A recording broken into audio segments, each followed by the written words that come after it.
All right, we have a digital scale here, if you guys can see. I'm going to turn it on right now. We're going to put it pounds, all right?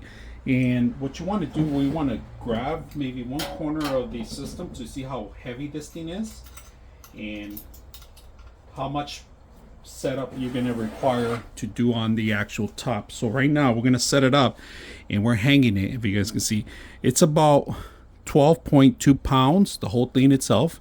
It's a little heavy. So that means you're going to have a lot of requirements to hang this, all right? Make sure you have a good, strong top. All right, for my reviews, I always like to make sure I weight things, and this is a little heavy duty. And I'm going to show you guys how the scale works. I wrapped it around, I put it in there, and you just wait until it starts blinking, if you guys can see. And it's going to start blinking right now, and it's about 12.8. So it's 12 pounds, all right, this whole thing. But this is a good way indicator to tell your viewers or anybody else or yourself how much things actually really weight.